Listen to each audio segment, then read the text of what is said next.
கடற்கரை ஓரத்துல அங்க ஒரு மீனவர் இருந்தாரு. மனுஷன் ரொம்ப சிம்பிளான ஆளு. காலையில கிளம்பி கடலுக்கு போவாரு. தனக்கும் தன் வீட்டுக்கும் தேவையான மீனை மட்டும் பிடிச்சிட்டு வந்துடுவாரு. அதுக்கப்புறம் மீதி நேரமெல்லாம் அவர் வேலையே கிடையாது. மனைவி குழந்தைகளோட ஜாலியா சிரிச்சு பேசிட்டு நல்ல ரெஸ்ட் எடுப்பாரு. ஒரு நாள் அவர் சும்மா உட்கார்ந்து ஓய்வெடுத்துட்டு இருக்கும்போது ஒரு பெரிய பணக்காரர் அந்த பக்கமா வந்தாரு. இந்த மீனவர் சும்மா இருக்கிறதையும் அவர் பிடிச்ச மீன் கொஞ்சமா இருக்கிறதையும் பார்த்த அந்த பணக்காரருக்கு ஆச்சரியம். பணக்காரர் கேட்டாரு, என்னப்பா நீ ஏன் இன்னும் கொஞ்சம் மீன் பிடிக்க போகல? அதிகமா பிடிச்சா இன்னும் நிறைய காசு சம்பாதிக்கலாமே. மீனவர் சிரிச்சுக்கிட்டே சொன்னாரு, ஐயா, எனக்கு வேணுங்கிறது என் குடும்பத்துக்கு சாப்பாடு, என் சந்தோஷம். அதுக்கு இப்போ பிடிச்ச மீனே போதுமே.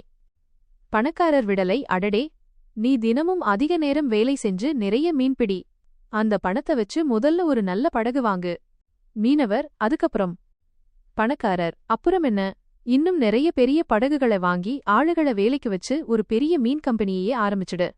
மீனவர், அதுக்கப்புறம் என்ன ஆகும்? பணக்காரர், அதன் பின்னாடி நீ ரொம்ப பெரிய முதலாளியா ஆயிடுவ. அப்புறம் என்ன?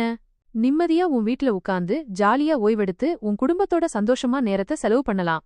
மீனவர் அமைதியா அந்த பணக்காரரை பார்த்தாரு. அப்புறம் மெதுவா சொன்னாரு, ஐயா, நான் இப்போதே என் குடும்பத்தோட சந்தோஷமாவும் நிம்மதியாகவும் நேரத்தை செலவு பண்ணிக்கிட்டு தானே இருக்கேன். நீங்க சொன்ன மாதிரி பெரிய கம்பெனி ஆரம்பிக்கிறதுக்கு இப்போ என்கிட்ட இருக்கிற இந்த நிம்மதியையும் குடும்பத்தோடனான சந்தோஷத்தையும் பல வருஷத்துக்கு விட்டுக் கொடுக்க வேண்டுமே. எனக்கு அந்த அவசரம் இல்லையே. கதை சொல்ற நீதி: உண்மையான சந்தோஷம் பெரிய காசுலையோ பரபரப்பான ஓட்டத்திலையோ இல்ல. நமக்கு இப்போ கிடைச்சிருக்கிறது போதும் நினைக்கிற திருப்தியிலையும் நம்ம அன்பானவங்களோட இருக்கிற நேரத்திலையும் தான் இருக்கு.